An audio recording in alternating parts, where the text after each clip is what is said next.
As Joe mentioned, we're a prospect generator. We got started in 2011, focused in the Western Cordillera of North America. Our start was initially in Mexico, in the copper porphyry belt, and also in prospective gold areas. We've since moved up into British Columbia, focused in the Golden Triangle and also south central BC. The key things on this slide, I want you to focus on those three bullet points at the bottom. Ermitaño and Cuale projects, and those have made a bit of press recently, and we'll cover off those in a bit of detail. We have 5 active joint ventures right now, along with an alliance. We anticipate upwards of 25 to 30,000 meters of drilling across all our projects this year. That equates to about $7 to $8 million worth of work. And the one thing I want to point out, that's partner-funded work. That's not Evrim's expenditure, so we'll keep our costs nice and low. Value creation timeline. This is something we like to talk to our shareholders about. It gives you that sense of how busy we're going to be. And that's within sort of the next 12 months. Those orange bubbles represent planned drill programs. So upwards of 6 drill programs are planned. And then as we move on into sort of the green and the blue space, those are our longer term initiatives. So certainly the orange bubbles gives you a sense of what value can be created over the next year, along with things that we're bringing along within the back end with early stage projects. So that kind of gives you an idea of what we're up against over the next while. As I mentioned, the Ermitaño royalty, it's one that's made a fair bit of press recently. This is a project that's situated, pardon me, in northwest Mexico. Partnership with First Majestic Silver. That's a photo of the project there. It's one of the veins that's sticking out of the ground.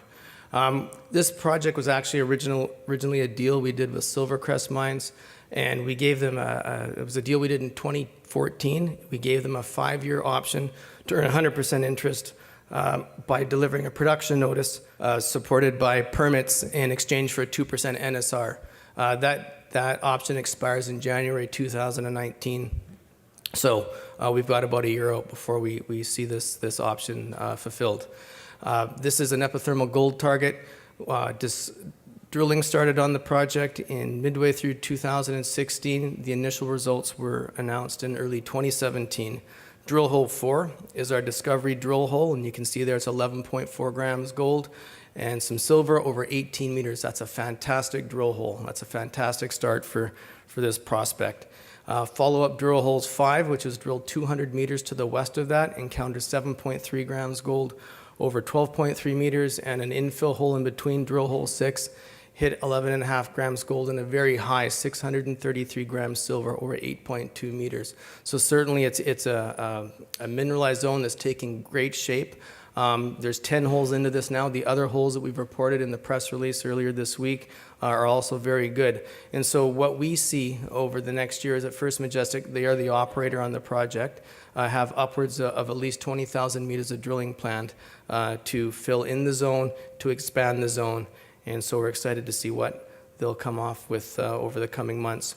This is a long section of the Ermitaño West vein. This gives you a sense of what we're up against. This is a very colorful slide, but it's a contour, and contour of grams per ton per meter of gold. And it gives you an idea of metal volume. And so certainly the outer blue and green areas are the lower grade, but as you get closer into the middle, the purple areas, that's the core, and that's in excess of 100 grams per ton per meter. And so that zone is 590 meters in length now on strike. It's upwards of 210 meters deep, and its average thickness is 11 meters. So it certainly gives you an idea that a great mineralized zone is taking shape here. The open indicators at the bottom tells you that the mineralized zone is open at depth. It's open along strike, and so we're excited to see what the drilling will come off, as I mentioned, over the course of this year. Cuale, we're still in Mexico. We're down in Jalisco State now. This is a project that was staked back in 2012 under the Callinan Generative Alliance.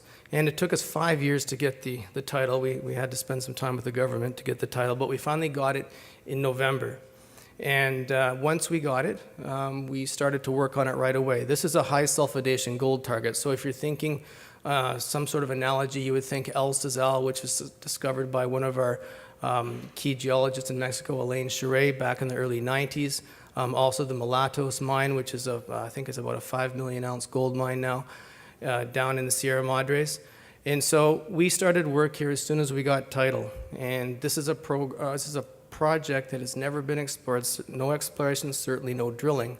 And the first results that came back were fantastic. Trench 2 in particular, 7.4 grams per ton gold over 9.4 meters, and that's also supported by 2 other trenches. Trench 3, 0.61 grams gold over 20 meters, and Trench 1, 0.53 grams over 25 meters. And so based on the success of the early results, we started this program right at the end of November, completed right before Christmas. And so based on these results, we're going to hit this in the next couple of weeks. We're back on the project, additional trenching, and some geophysics as well. And the next slide here gives you a sense of what we're up against. That's a plan view, and we're kind of looking down on top of a mountain. And the zone that's identified by the purple dots, that's a 300 meter by 300 meter by 300 meter triangular area of outcropping gold mineralization. And the sampling to date indicates there's significant upside to this project. In fact, trenches 2 and 3, the ones that I just mentioned and the ones you see listed there, actually ended in mineralization. There was no point in those trenches where the zone was unmineralized. So we're very excited by what we see. And so these are the types of projects from the perspective of a prospect generator. Is this a type of project that you end up joint venturing out to your partner, or it's one that you keep for yourself and you try to drill it? And so we're not there with that decision yet, but it's certainly shaping up to be a project that we're taking serious consideration on. So over the coming months, you're going to see a lot of results come out of here, and so we're excited to bring this to the market.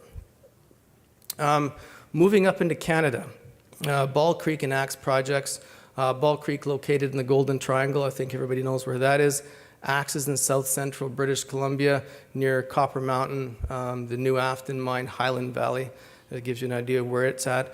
Both of these projects are under option to Antofagasta. Axe, we just announced in early December. This is for a 70% interest by Antofagasta spending $50 million US dollars, 800,000 cash, and a compliant PEA over the next decade. So this year, they've got about a $1.5 million program planned on the project. That's supported by 3,400 meters of drilling.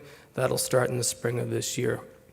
Up at Ball Creek, Anto's earning a 70% interest for 31 million US or pre-feasibility over the next 13 years. Both of these are copper gold porphyry systems. The one thing about the projects that we've picked up in this area, both have excellent infrastructure and access, even up at Golden Triangle. The Ball Creek project has the highway and the transmission line that powers the Red Chris mine, runs through the eastern side of the project. But both projects have great access, and so we're excited to see the exploration activity that we'll do there this year. Moving back into Mexico, the Cerro Cascaron project. This is a low sulfidation epithermal gold target. This was identified by Alain Charret, who, as I mentioned, he discovered El Sazal. It's on the map there. He discovered that in the early 90s. The Cerro Cascaron project is a bit of an unknown district in the Sierra Madres. It is a colonial times prospect, and so a lot of artisanal mining took place the late 1600s, early 1700s, up until the early 1900s. And then after that, artisanal mining stopped. There's been no exploration on the project, certainly no drilling on the project. So it's got a little bit of mystery to it, and it's a new and exciting prospect. We were proud to have brought in the group Harvest Gold. That's run by Rick Mark. They spent about $250,000 on the project on it this year. They are earning up to an 80% interest by funding $6 million worth of work, $1.1 million in cash payments, some stock, and also a compliant feasibility study over the next 9 years. Well, I'm running out of time too. They've got about 3,000 meters of drilling planned this year. So moving on, this is one of the final slides. This is a multi-year alliance with Newmont Mining. They're looking for large-scale gold projects. We can't exactly say where, but we're in the midst of a 2-year, $1.8 million alliance. Following that 2-year program, they can elect to earn in on any project by funding a minimum 2 million ounce deposit with a pre-feasibility study for 80%. Final slide. I think you've got the sense we're going to be busy this year. And if you have any questions, please feel free to come by the booth. Charles Funk, my VP of Exploration, and I will be there to answer any questions that you might have. Thank you.